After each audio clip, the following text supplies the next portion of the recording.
Assalamualaikum warahmatullahi wabarakatuh. Halo YouTube, selamat datang di channel Wira Podcast. Ngobrol santai tanpa beban. Hari ini kita akan berdiskusi. Nah, dulu di episode sebelumnya kita diskusinya bagus sekali. Waktu itu kita bicara tentang apa yang dibawa oleh seseorang. Nah, yang kita pakai selama ini Google itu dibawa ke NTB begitu, ya kan? Nah, hari ini kita tidak bicara tentang itu lagi, tapi kita bicara tentang hal yang lain. Ya, ini kita bicara tentang dunia pariwisata. Nah, tema kita dunia pariwisata kita ini udah sampai mana? Udah jalannya udah sampai mana dia? Padahal kita sudah punya banyak ini. Kita punya Mandalika, kita punya banyak, dan secara kasat mata kok terlihat masih begitu-itu aja gitu. Bahkan ada beberapa yang kayaknya masih dijalin di tempat atau belum ada gebrakan yang besar. Padahal juga banyak event-event yang dilaksanakan. Ada MotoGP, ada WSBK, terus ada MXGP bahkan, dan banyak sekali sebenarnya. Tapi masih terlihat gitu ya. Semoga salah saja sih. Semoga salah. Masih terlihat begitu saja. Oleh karena itu saya sudah bersama dengan orang yang memang paham dunia pariwisata, orang yang sudah memang sangat ngerti dunia pariwisata, dan juga sudah banyak melakukan hal untuk di NTB ini gitu. Lihat Pak Aksar dan Kamis. Assalamualaikum Pak Aksar. Waalaikumsalam warahmatullahi wabarakatuh, Pak Wira. Sehat Pak? Alhamdulillah. Bapak gimana kabar? Iya, Pak. Semoga sehat-sehat saja ya. Iya. Nah, ini kalau kita langsung saja Pak, yang benar tidak pernyataan. Dunia pariwisata kita seperti seolah-olah masih di situ-situ saja. Bagaimana Pak?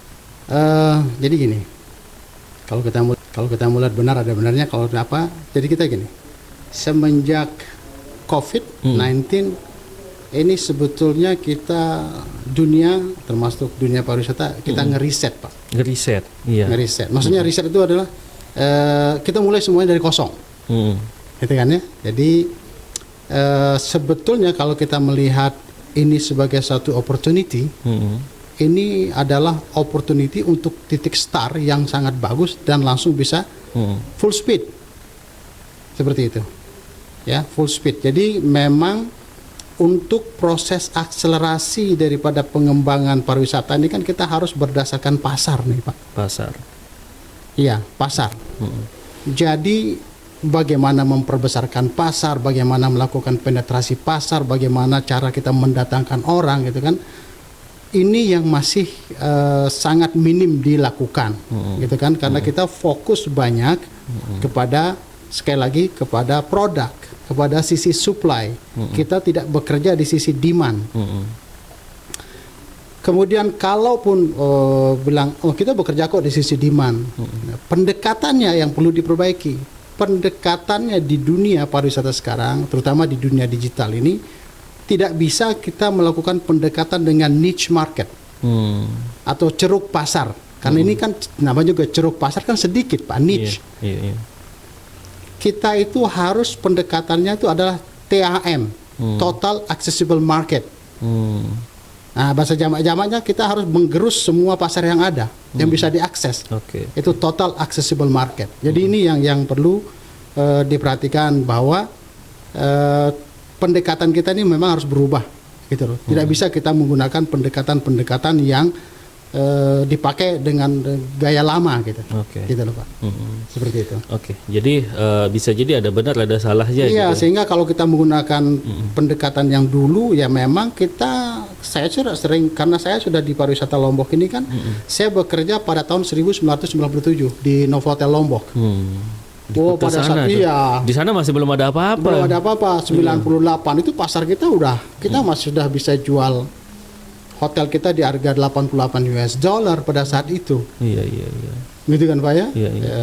Sehingga waktu itu apalagi nilai dolarnya yang dari sekian ribu menjadi belasan ribu, cukup signifikan jadinya kan, seperti itu. Nah, dibandingkan dengan sekarang kan, kalau kita bandingkan gitu kan, tentu wah ini ternyata terjadi stagnansi gitu loh. Di dalam dunia ini kalau stagnan berarti kita ketinggalan.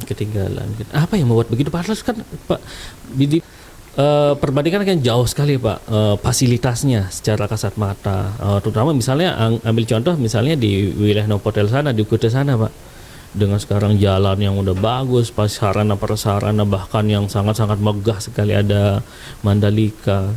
Tapi masa kalah sih sama yang dulu, belum ada apa-apanya begitu, Pak? Jadi memang banyak pendapat-pendapat para ahli, Pak ya. Ternyata pariwisata itu kita bangun dengan kreativitas, Pak. Jadi tidak melulu harus dengan sarana yang mungkin bisa, tapi banyak mungkin kalau bisa dilihat, dicek lagi itu memang dunia pariwisata ini adalah dunia kreativitas.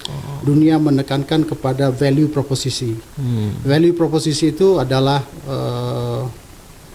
bukan unique selling point, tapi bisa kita katakan uniknya kita di mana gitu. Tentu uniknya kita itu di budaya kita, di kulinerinya kita, di artnya kita. Ini yang perlu kita tekankan sehingga orang mendapatkan sesuatu yang beda, sesuatu yang asli di tempat kita. Jadi memang pendekatannya itu ya memang harus saya katakan ini memang kalau kita bilang ya budaya gitu kan Pak ya, entah itu budaya kulineri, entah itu seni, alam, ini yang memang hanya kita yang memiliki itu gitu Pak.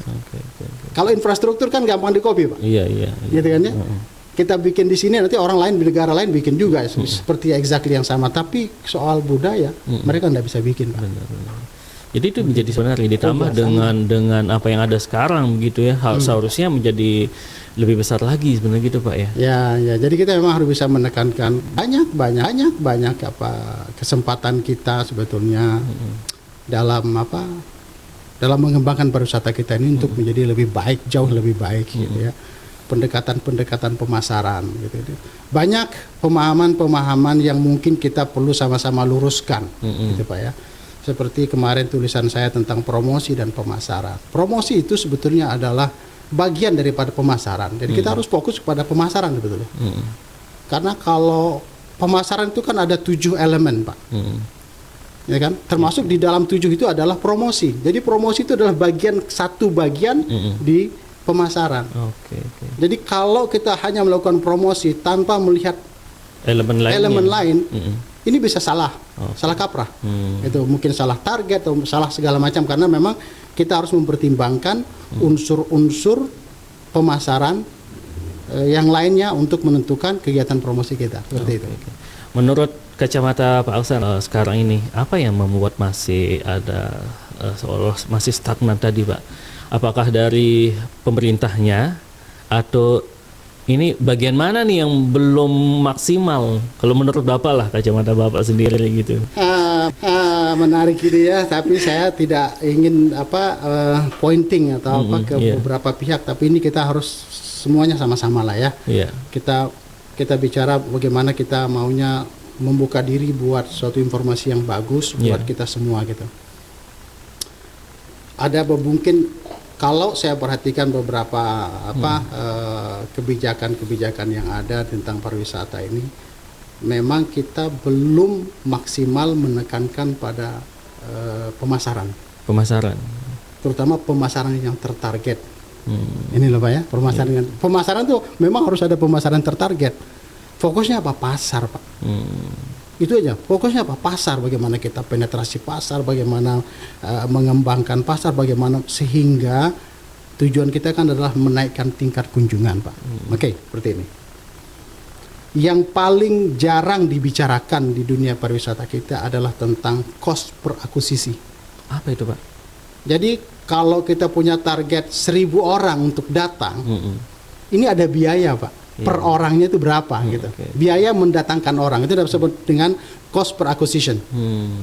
Ini kan jarang sekali kita dengar. Tapi ayolah kita sama-sama mendidik masyarakat. Bisa saja kita menetapkan target kita, tapi juga tetapkan anggaran untuk mendatangkan sejumlah yang kita targetkan. Kita kan tidak bisa mendatangkan 1.000 orang tanpa ada pembicaraan atau komitmen daripada biaya yang harus dikeluarkan untuk mendatangkan sekian orang. Seperti itu. Kalau misalnya kalau di hotel Pak ya, mungkin cost per akuisisi itu sekitar berapa persen, mungkin 15 atau segala 10-15% gitu kan ya, dari harga kamar gitu kan Pak. Seperti itu. Jadi ya kalau harga kamarnya 800-an ya kos per akuisisi itu sekitar 100-an lebih, Rp1.000. Jadi kalau target kita 1.000, ya udah kita harus menyiapkan dana sebanyak kos per akuisisi kali jumlah target pengunjung.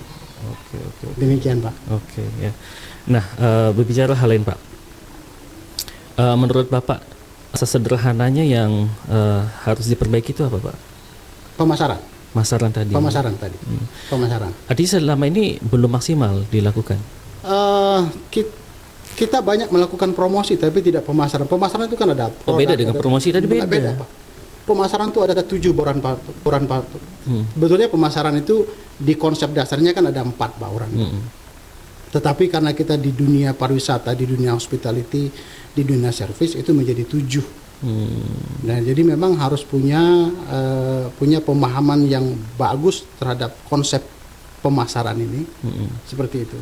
Jadi kita tidak melulu melakukan promosi kalau kita tidak tahu kita punya apa yang kita mau promosikan. Ya, jadi sehingga kadang-kadang salah. Jadi memilih banyak yang harus kita harus milih gitu. Jadi Pak agak dekat sedikit Pak. Ya. Saya pikir next ke depannya saya sendiri akan mengusung perjuangan untuk peningkatan pariwisata di Nusa Tenggara Barat nih di program pemasaran yang tertarget berdasarkan data-data. Gitu Pak, sehingga kita tepat sasaran dalam memasarkan destinasi kita. Jadi yang memang lebih pasar yang paham kemana-kemana gitu kan.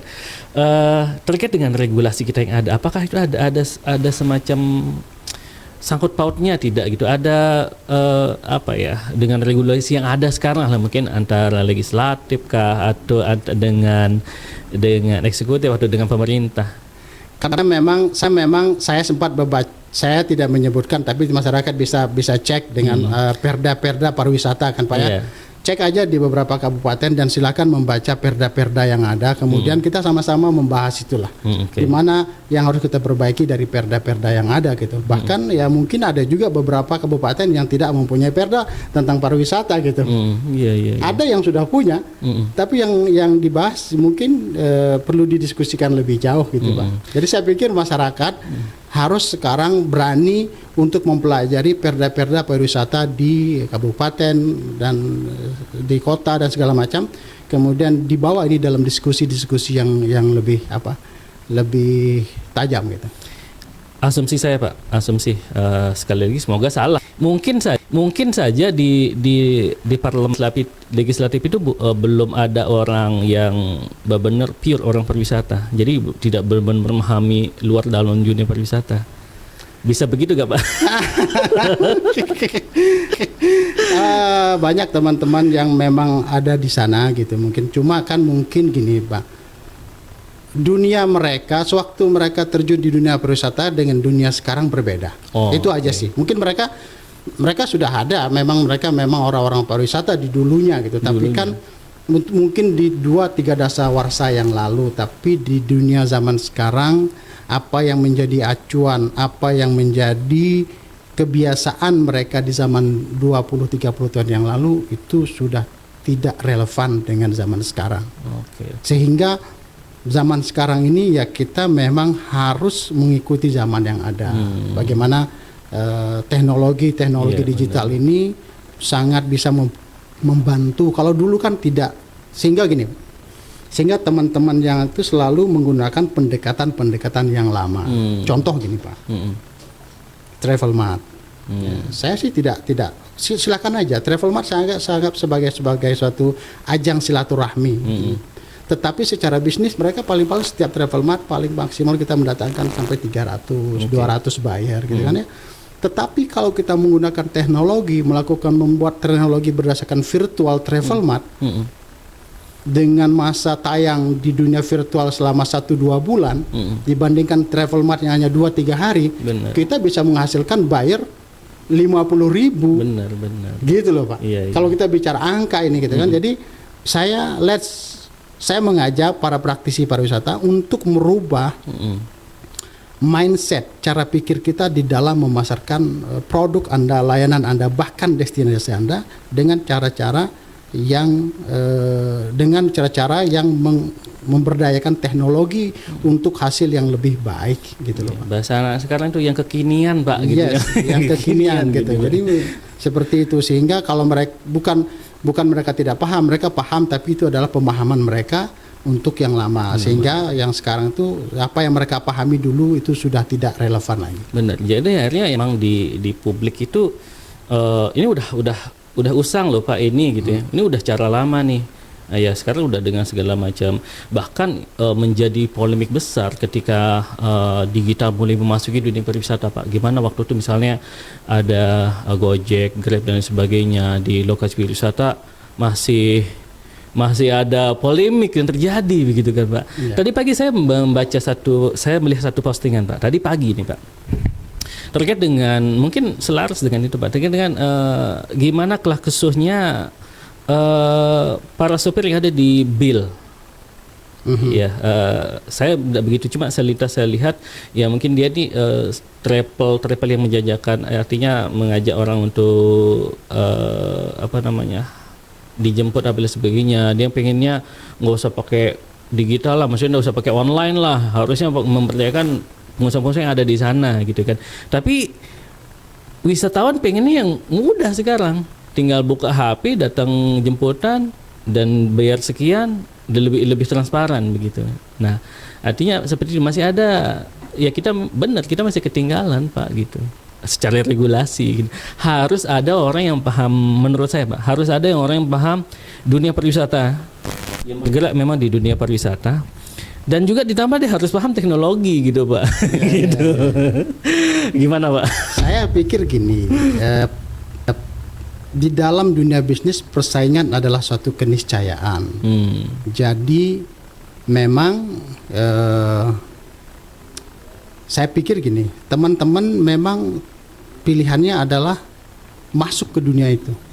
Jadi jangan kita anti dengan teknologi. Kita nggak bisa nolak, kehadiran teknologi nggak bisa ditolak Pak. Benar. Jadi kita yang harus masuk, teman-teman harus masuk ke sana. Kemudian hingga kita bisa menawarkan, kalau yang lainnya menawarkan teknologi, teman-teman kita yang di transportasi juga menawarkan hal yang sama. Yang diinginkan ke klien cuma kemudahan Pak. Iya benar. Gitu. Ya kan Pak ya? Iya. Kemudahan seperti itu. Kalau memang itu mudah ya mereka gunakan ini gitu. Ya, tinggal bagaimana kita membangun platformnya. Saya pikir platform-platform seperti ini kan tidak terlalu rumit untuk kita bangun gitu kan Pak ya. Cuma kalau kita nggak tahu ya rumit, tapi kalau kita tahu ya nggak rumit lah gitu Pak ya. Sebenarnya kita dimudahkan seharusnya. Iya, sebenarnya kita bisa mengatakan kalau mereka bikin seperti ini, kita juga di Lombok kan bisa banyak teman-teman yang bisa bikin platform-platform seperti ini. Tinggal dimanfaatkan saja. Saya sudah punya prediksi, saya sudah punya keyakinan generasi muda kita di Nusa Tenggara Barat ini banyak yang banyak yang sangat talented dan qualified untuk kita bisa menjadi pusat perkembangan startup teknologi di Indonesia Timur. Itu yang saya Pak. Sangat mungkin. Iya, ini yang perlu kita fasilitasi sebetulnya gitu Pak. Oke Pak. Ini yang perlu dirangkul, bahwa generasi muda digital ini kan biasanya tersembunyi, tidak begitu terlihat. Tetapi karena memang saya bermain sama mereka, saya tahu mereka sangat qualified Pak. Baik Pak. Pak Hasar, sebelum kita lanjut karena udah mulai memanas nih, kita ngopi dulu Pak. Ya.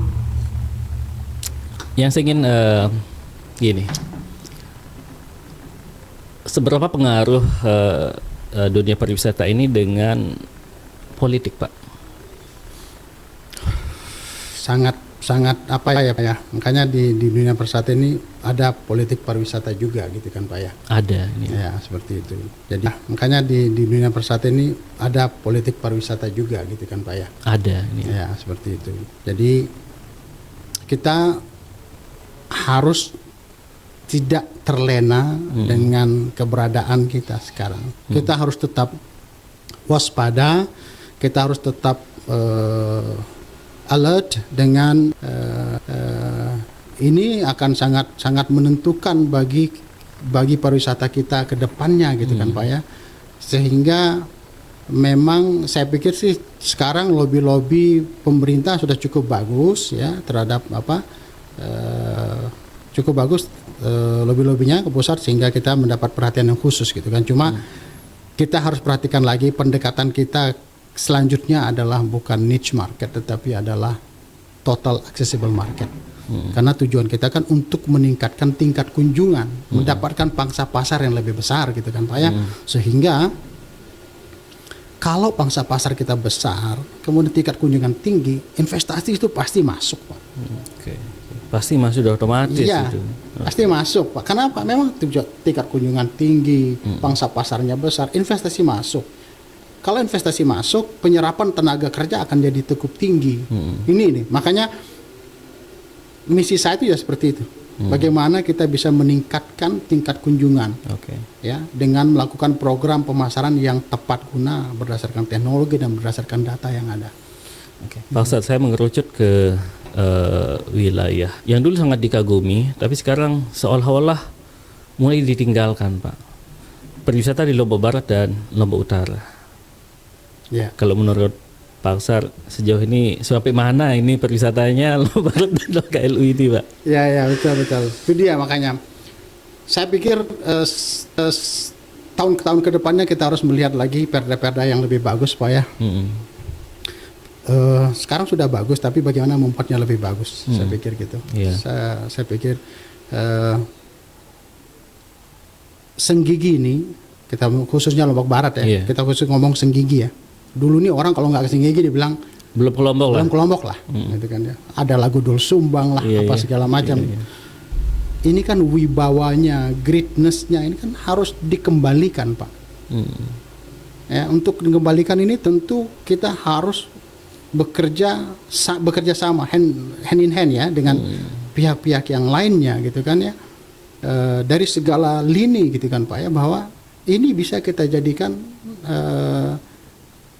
jadikan lokomotif lagi pariwisata di Nusa Tenggara Barat gitu.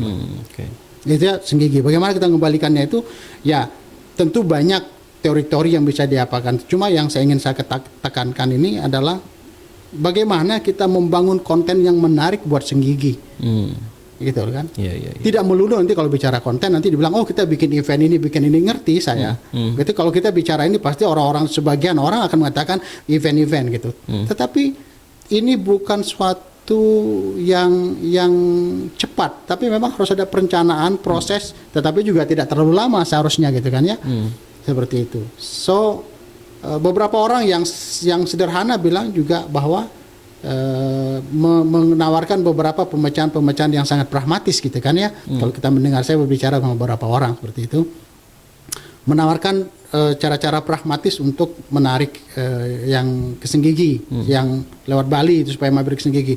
Cuma cara-cara ini kan tidak sustainable. Kita perlu mencari cara-cara yang sustainable, Pak, yang real. Bagaimana caranya itu ya itu adalah dengan cara melakukan pemasaran yang tepat guna itu, Pak. Jadi gini, di Google itu ada beberapa data, Google Travel Insight atau Google Trend. Ini data Pak, real time, bisa didapatkan di sana. Kita nggak bisa membohongi dan kita tidak bisa. Ini data yang memang sudah dikumpulkan Google dari beberapa channelnya mereka. Kita gunakan ini, gitu kan? Kita gunakan pemasaran berdasarkan teknologi. Ini kan semuanya sangat terukur. Saya pikir untuk mengembalikan kejayaan wibawa daripada Lombok Barat sebagai lokomotif pariwisata di Nusa Tenggara Barat, ini bisa kita lakukan dengan pemberdayaan teknologi, dengan masyarakat yang demikian antusias dengan budaya kita, Pak ya, di sini.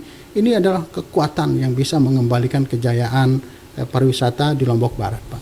Dan pertanyaan besarnya, apakah mampu kita mengembalikan Senggigi itu, Pak? Gitu. Kalau kita mau sih nggak ada yang nggak mampu, Pak ya. Saya melihat di diri saya, Pak. Melihat diri saya dulu bekerja di hotel puluhan tahun. Lama di hotel, Pak. Lama saya di hotel, Pak. Kemudian orang sekarang belakangan ini mengenal saya sebagai orang digital. Karena tidak ada korelasinya, tidak ada, Pak. Saya mulai mempelajari di ilmu digital itu pada tahun 2018. 2018, Pak? 2018. Kemarin itu, Pak? Iya. Tapi kan investasi waktu yang saya tanamkan dalam mempelajari ilmu digital itu, Pak, cukup lama. Gitu kan, Pak ya. Sehingga saya sempat dipercaya untuk menjadi master trainer daripada Google Gapura Digital gitu kan Pak ya. Kemudian beberapa platform-platform internasional lainnya saya menjadi community manajernya mereka di Indonesia seperti itu. Jadi kalau kita mau komitmen kita bisa. Kita bisa. Seharusnya kita bisa. Karena banyak kan kita kan bisa menggali ini. Ya Pak ya, bisa menggali ini. Pasar mana sih yang pernah berkunjung ke Senggigi ini? Katakanlah Jerman dengan Mayors, ya kan? Itali dengan Mappamondo, Franco Rosso, Turisanda. Ini Pak, data-data yang dulu, data-data negara yang dulu Pak. UK yang Premier Holiday dan segala macam. Australia dengan Qantas. Ini kan cuma memang beberapa pemain ini kan sudah ada, tapi kan orang-orang di negara itu masih ada. Mereka masih relate dengan di sini. Jadi kita memang harus mengusung beberapa konten yang bisa relate Senggigi dengan generasi-generasi sekarang untuk di pasar-pasar yang saya sebutkan tadi. Contohnya gitu, Pak. Baik, Pak Sar. Ini sangat-sangat menarik kita bicara tentang dunia politik dan juga politik gitu, Pak. Tapi kalau kita sudah mulai merambah ke dunia politik, asumsi jadi beragam, Pak Aksar. Orang kan menilai kan Bapak sudah terlihat nih, wah Pak Aksar ada stikernya sekarang, ada stiker, ada balihonya apa segala macamnya gitu kan. Wajar tuh itu omongan ketika mencalonkan menjadi seorang calon legislatif misalnya begitu kan. Apa yang membuat Bapak itu maju ke dunia politik, Pak? Satu karena memang kita prihatin ya Pak ya dengan keadaan pariwisata kita sekarang ini. Jadi saya sih prihatin gitu ya. Tentu orang bisa beranggapan seperti itu, tapi saran saya adalah untuk memperhatikan jejak digital daripada caleg Anda. Saya sudah berjuang di pariwisata ini membangun beberapa desa wisata itu dengan swadaya. Gitu loh Pak, membangun beberapa desa wisata, bukan hanya membangun Pak, saya menjualnya gitu Pak. Jadi tidak hanya membangun, kita kan kelemahan kita di pasar Pak. Saya tahu persis bahwa kelemahan kita di dunia pariwisata adalah bagaimana kita tembus pasar. Saya mempunyai network yang bagus gitu Pak. Saya punya network di marketplace dunia maupun di marketplace nasional gitu ya. Ini semua adalah network profesional saya dan bahkan network personal saya gitu kan Pak ya. Sehingga usaha-usaha ini kan perlu saya kembangkan. Saya pikir seandainya saya bisa duduk di kursi dewan, ini akan menjadi prioritas kita bersama. Bagaimana kita membangkitkan perekonomian di Nusa Tenggara Barat ini lewat pariwisata. Dan itu bisa kita lakukan sebenarnya gitu. Ya, karena pariwisata itu multiplier effect itu Pak. Dan sebelumnya Bapak udah sebelumnya gitu. Jadi belum tidak hanya istilahnya dalam tanda kutip berkampanye gitu. Ini sudah dilakukan udah lama dilakukan. Silahkan dicek Pak. Bisa cek siapa sih Pak Askar gitu. Cek aja namanya di Google Pak. Cek cari nama Askar Daeng Kamis atau Askar DG Kamis atau Askar saja. Bisa dicek gitu. Jadi memang track recordnya kita alhamdulillah jelas sekali gitu Pak. Itu. Kemudian ya kita memerlukan pendekatan baru yang tidak biasa. Perlu keadaan yang luar biasa itu harus ditanggapi dengan sesuatu yang luar biasa. Gitu Pak. Nggak bisa kita keadaan luar biasa, kita biasa-biasa saja nggak. Pak Aksar, kapan Bapak mencetus kayak saya masuk ke dunia politik gitu. Kan Bapak ditahunya kan orang pariwisata, orang yang bergelut di dunia IT gitu. Dan tiba-tiba kok bukan banting setir ini Pak, membelokkan setir, membelokkan arah setir ini ke dunia politik. Apakah memang Bapak yang mau masuk dunia politik atau sebaliknya diajak masuk dunia politik? Memang kita maunya kita Pak, maunya kita, karena memang kita pilih perjuangan di ranah pariwisata ini Pak. Untuk bisa bermanfaat bagi banyak orang, memang kita harus masuk dunia politik. Gitu. Karena memang ini perlu keterlibatan dari pembuat aturan gitu kan Pak ya, untuk memajukan pariwisata ini gitu Pak. Berarti sejalan dengan pertanyaan di awal tadi, Pak. Pemerintah daerah itu harus dia punya peraturan daerah tentang dunia pariwisata gitu kan. Itu yang bisa mereka punya, tapi tidak menekankan pada pemasaran, mengembangkan pasar, mendatangkan tamu, itu yang tidak mereka lakukan. Oke, dan juga harus apa ya, dengan tren yang saat ini gitu, yang sangat-sangat mungkin jauh beda gitu. Jauh beda, Pak. Kita kalau kita bandingkan kan, Pak ya, di Singapura itu ada TIH. Tourism Information Hub. Oke. Gitu, Pak. Saya rasa platformnya biasa aja, kita bisa melakukan itu kan, kita lebih besar kalau lagi apa kan lebih banyak. Kita punya orang-orang yang mampu untuk membangun platform yang seperti itu gitu kan, Pak ya. Itu semua informasi di sana, Pak. Informasi pariwisata. Dan kita kepingin punya platform yang semua informasi tentang dunia pariwisata dari A sampai Z ada di sana. Gitu, Pak. Sehingga kita bisa mengukur kecenderungan, kecenderungan, preferensi orang bekerja atau mencari destinasi kita dengan traffic, dengan kata kunci. Itu semuanya adalah, ini yang saya sebut dengan melakukan forecasting bisnis dengan data-data yang future proof. Benar. Gitu, Pak. Orang memprediksi bisnis dengan data masa lalu kan sudah nggak relevan. Bagaimana mungkin kita memprediksi masa depan tetapi menggunakan data masa lalu? Ngapain gitu? Gitu ya, Pak, kita harus memprediksi masa depan dengan data-data yang future proof. Oke, benar. Gitu. Iya. Seperti itu. Dan plus lagi dengan yang tahu di dunia itu begitu. Ya, bukan baru belajar mau meraba-raba lagi begitu. Ya, benar. Kita udah terbatas waktu, Pak. Aduh. betul. Pak Aksar, kenapa Bapak milih Gerindra di antara sekian banyak partai? Saya pikir secara pribadi saya kayaknya secocok dengan orang-orang Gerindra, terutama dengan pimpinan Pak Prabowo gitu kan. Orangnya berapi-api, semangat, kecintaannya kepada Indonesia demikian besar gitu, Pak. Kecintaan saya sama daerah di mana saya tinggal juga demikian besar. Saya pikir ini suatu kesempatan di mana kita bisa berjuang bersama-sama untuk memajukan daerah kita lewat ranah pariwisata. Seperti itu. Pak, bahasa sederhana saya untuk masyarakat wilayah Dapil 2 ya, Pak ya. Dapil 2, Lombok Barat dan juga Lombok Utara. Dan Lombok Utara itu KLU. Bahasa sederhana yang mudah dicerna oleh masyarakat. Kenapa masyarakat di Dapil 2 itu, Lombok Barat dan KLU harus mencoblos Bapak nanti begitu? Kenapa harus coblos Pak Aksar lah, bahasa sederhana gitu? Ini sebenarnya kita sosialisasi tentang visi dan misi saya. Kenapa mereka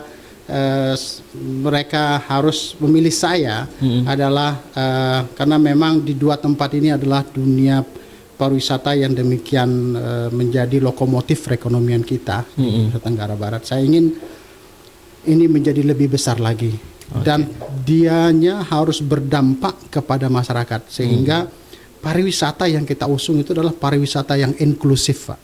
Pariwisata yang milik semua orang. Itu bahasa jamaknya kita Pariwisata inklusif itu adalah pariwisata milik semua orang. Seperti itu. Kita akan bekerja sama dengan pariwisata yang sudah established untuk mereka mulai memasarkan desa-desa wisata kita, mulai memasarkan produk-produk UMKM kita sebagai produk-produk pendamping mereka, sehingga distribusi benefit atau keuntungan dari pariwisata itu bisa tersebar ke seluruh masyarakat, Pak. Itu maksudnya seperti itu. Kan selama ini mungkin pariwisata hanya dinikmati oleh beberapa golongan. Kita mau merubah itu, Pak, bahwa pariwisata itu hasilnya harus bisa dinikmati oleh seluruh masyarakat yang berada di Nusa Tenggara Barat, khususnya di Lombok Barat dan di Lombok Utara, sebagai daerah penopang pariwisata. Terakhir ini, bagaimana kita men-treat Lombok Utara? Lombok Utara ini harus di-treat sedemikian rupa. Kita harus membangun pariwisata yang bersegmentasi untuk di Lombok Utara, Pak. Segmentasi artinya? Artinya kita tidak, Lombok Utara ini kan suatu destinasi yang eksotis, Pak. Kita bisa membuat satu areal di sana yang khusus untuk high-end market, pasar-pasar luxury. yang bekerja pada kualitas. Gitu loh Pak. Sehingga akan menghasilkan profit atau benefit yang lebih besar lagi bagi masyarakat gitu.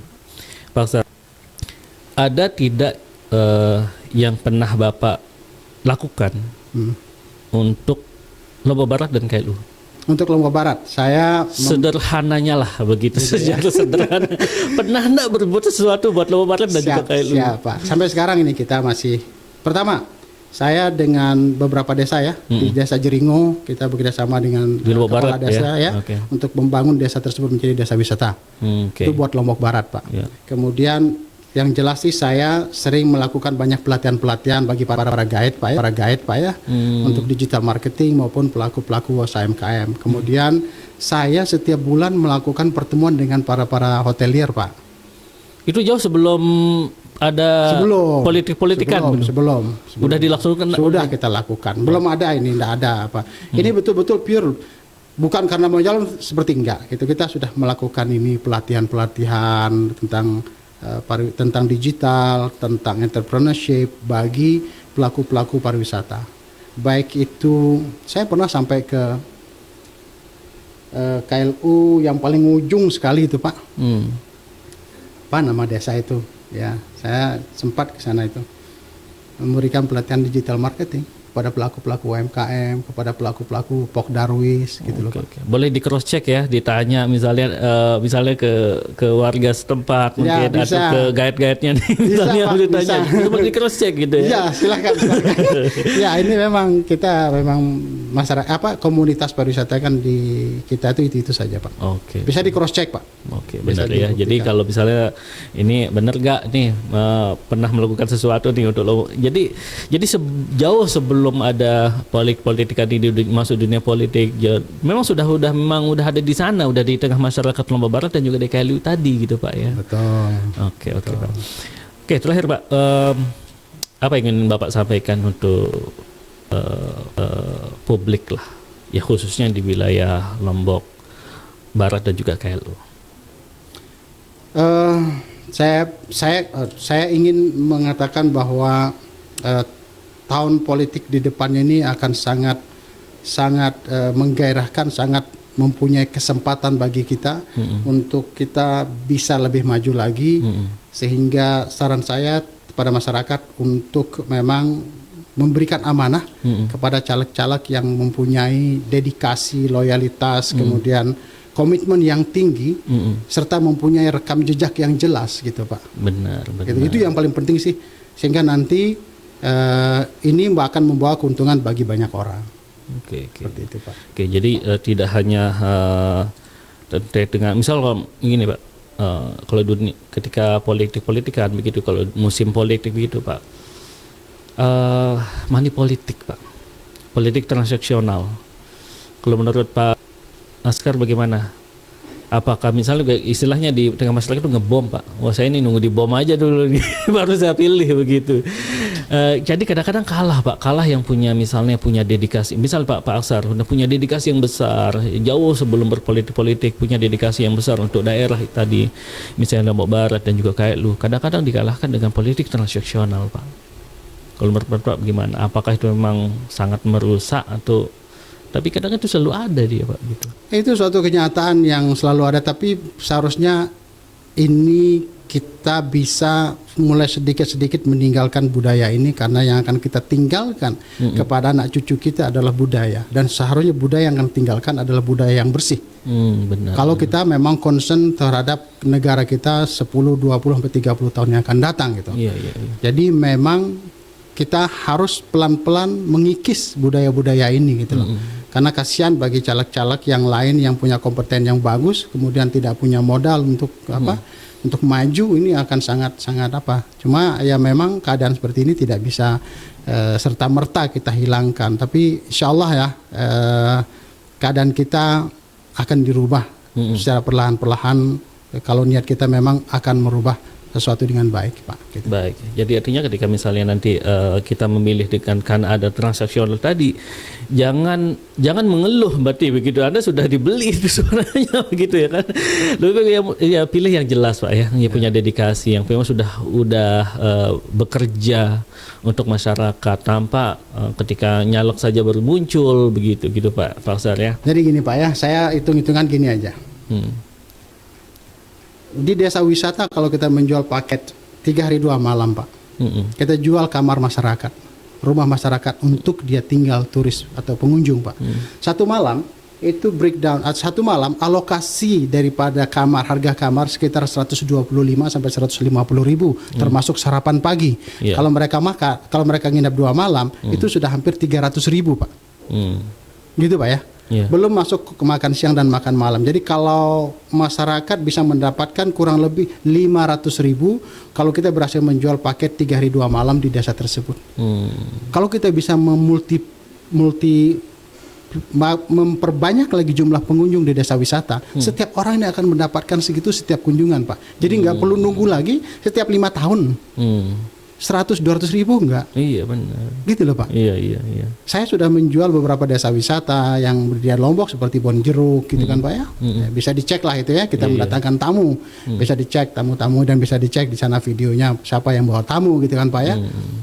Ini betul-betul sesuatu yang kita kembalikan kepada masyarakat yang betul-betul dirasakan sama masyarakat Pak. Jadi kalau kita mendukung orang-orang yang bisa mendatangkan hasil yang jauh lebih besar secara benar, ini memang kita harus dukung. Iya benar. Gitu Pak. Ketimbang transaksi 5 tahun sekali ini, ini kan sangat pragmatis gitu. Tapi saya yakin Pak, saya sangat yakin masyarakat kita semakin hari semakin dewasa, mereka tahu yang mana yang baik dan mana yang tidak baik. Benar. Ya. Kadang ya amplopnya diambil, masalah nyoblos ya belum tentu. Baik Pak Aksari, luar biasa. Ini pertemuan kedua kita di podcast dan saya berharap nanti ada pertemuan lanjutan. Ini nggak cukup kita nih bahasnya banyak pembahasan sebenarnya. Banyak pembahasan di pariwisata tuh banyak sekali. Kita memang harus beberapa segmen bagaimana memasarkan hotel, bagaimana memasarkan desa wisata, bagaimana menitipkan barang-barang UMKM ini gitu kan Pak ya, benar. Untuk masuk ke dunia pariwisata dan ini kan harus dibikinkan platformnya Pak.